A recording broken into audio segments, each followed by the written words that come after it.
Assalamualaikum warahmatullahi wabarakatuh. Saya Jessica Stefani dari program studi kimia murni kelas 24A dengan NIM 4243210052.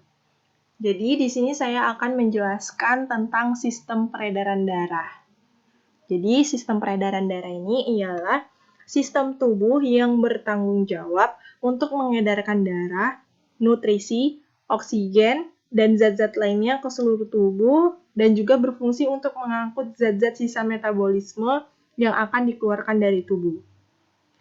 Adapun bagian-bagian utama dari sistem peredaran darah ini yaitu jantung, pembuluh darah, dan juga darah. Pertama kita akan membahas tentang jantung terlebih dahulu. Jantung adalah organ berotot yang berfungsi sebagai pompa untuk mengalirkan darah ke seluruh tubuh. Dan jantung ini memiliki 4 ruang, yaitu 2 serambi dan juga 2 bilik. Serambi itu untuk ruang atas dan bilik itu untuk ruang bawah ya. Bisa dilihat dari gambarnya. Ini serambi yang merupakan ruang atas dan terbagi menjadi serambi kanan dan serambi kiri. Dan bilik kanan juga terbagi menjadi 2, yaitu bilik kanan dan bilik kiri, yaitu ruang bawah ini ya. Lalu selanjutnya ada pembuluh darah. Pembuluh darah ini adalah tabung atau saluran tempat mengalirnya darah, yang dimana darah ini akan mengalir ke seluruh tubuh kita. Ada 3 jenis pembuluh darah dalam sistem peredaran darah, yaitu vena, arteri, dan kapiler, yang dimana masing-masing ini berbeda dalam ukuran dan strukturnya.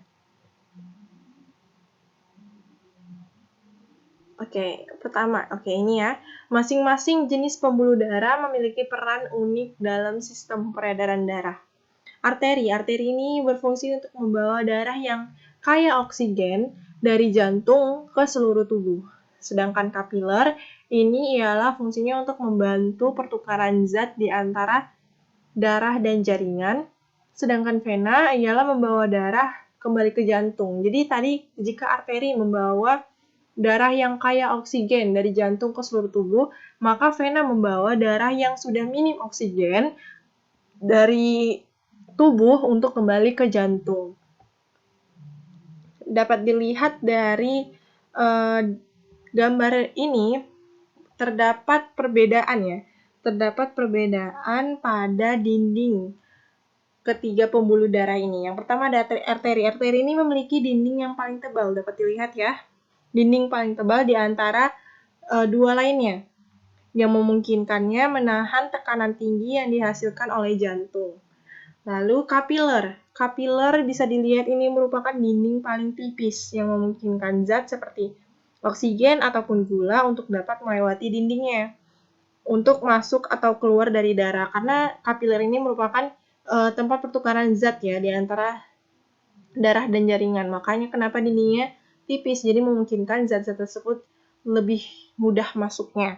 Lalu selanjutnya ada vena. Vena ini tidak terlalu berotot dan elastis dibandingkan dengan arteri, sehingga darah dapat mengalir melaluinya dengan tekanan rendah, tidak seperti pada arteri, dan memiliki katup khusus yang membantu darah mengalir satu arah. Lalu selanjutnya ada darah. Nah, darah ini ialah cairan khusus yang sebagian besar terdapat di dalam pembuluh darah. Dan darah ini memiliki 4 komponen utama, yaitu ada sel darah merah, sel darah putih, platelet, dan plasma. Kita lihat fungsi-fungsi dari komponen-komponen darah tersebut. Yang pertama ada sel darah merah. Sel darah merah ini fungsinya ialah membawa oksigen, nutrisi, dan juga partikel sisa yang dimana mengangkutnya ini menggunakan hemoglobin.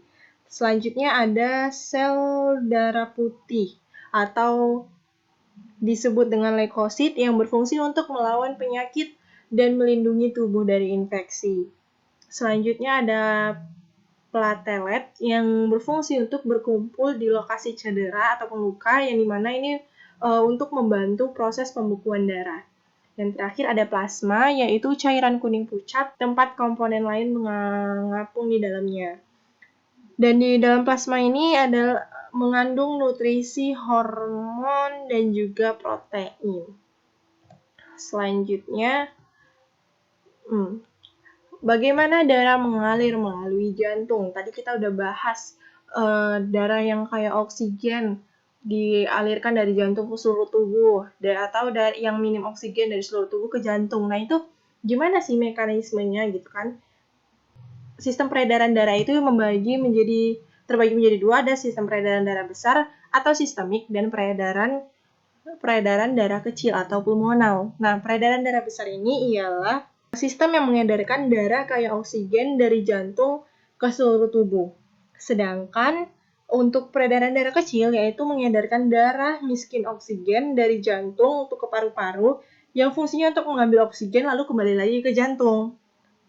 Bisa dilihat dari prosesnya ya, kalau misalnya peredaran darah besar itu dari jantung ataupun ventrikel kiri, bagian ventrikel kiri, ini ventrikel kiri berarti bagian bilik kiri, lalu masuk ke arteri, lalu ke seluruh tubuh, ke vena, dan kembali lagi ke jantung di bagian serambi kanan atau atrium kanan. Ya, serambi, atrium itu sama. Lalu selanjutnya di peredaran darah kecil itu dari bilik kanan menuju arteri pulmonalis, lalu ke paru-paru, lalu ke vena pulmonalis, dan kembali lagi ke jantung atau atrium kiri, yaitu bagian serambi kiri. Mungkin untuk memahami lebih gampang ya, kita masuk ke gambarnya aja. Nah, ini udah ada ya di sini diberitahu ini peredaran darah kecil, dan ini yang peredaran darah besarnya. Kita jelaskan dulu dari peredaran darah kecilnya ya. Jadi peredaran darah kecil ini dimulai dari ventrikel kanan. Nih ya. Nih ventrikel kanan nih ya. Atau bilik kanan. Bilik kanan di sini lalu menuju ke arteri pulmonari. Jadi darah dari sini menuju ke arteri pulmonari. Kenapa? Karena darah yang dari sini ini minim oksigen, jadi dia akan ke paru-paru. Dari arteri pulmonalis lalu ke paru-paru untuk mengambil oksigen, dan melalui vena pulmonalis kembali lagi ke jantung bagian atrium kiri atau bagian serambi kiri di sini. Jadi dimulai dari sini masuk ke paru-paru lalu masuk ke atrium kiri. Nah, inilah yang disebut dengan peredaran darah kecil, yaitu mengedarkan darah yang minim oksigen untuk ke paru-paru yang fungsinya untuk mengambil oksigen dan kembali lagi ke jantung bagian serambi kiri. Sedangkan untuk peredaran darah besar yaitu peredaran darah yang kaya oksigen untuk mengedarkannya ke seluruh tubuh. Nah, ini dimulai dari mana? Ini dimulai dari ventrikel kiri. Nih, dari ventrikel kiri. Nih ya, dari ventrikel kiri ini lalu dialirkan ke arteri. Dari ventrikel kiri ini dialirkan ke arteri. Nih, dialirkan ke arteri ini. Lalu masuk ke seluruh tubuh. Nih ya. Dari sini, dari ventrikel kiri lalu ke arteri. Ini arteri sistemik ya, udah dapat dilihat arteri sistemik. Lalu ke seluruh tubuh. Jadi darah yang kaya oksigen itu dialirkan ke seluruh bagian tubuh ya. Dialirkan ke seluruh bagian tubuh lalu masuk ke vena.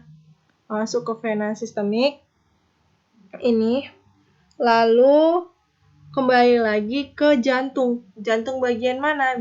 Jantung bagian atrium kanan. Jadi darah yang kayak oksigen tadi dimulai dari ventrikel kiri masuk ke arteri dan dialirkan ke seluruh tubuh melewati vena, lalu kembali lagi ke atrium kanan atau ke serambi kanan. Jadi dari bilik kiri masuk ke serambi kanan, kembali lagi ke jantung, dan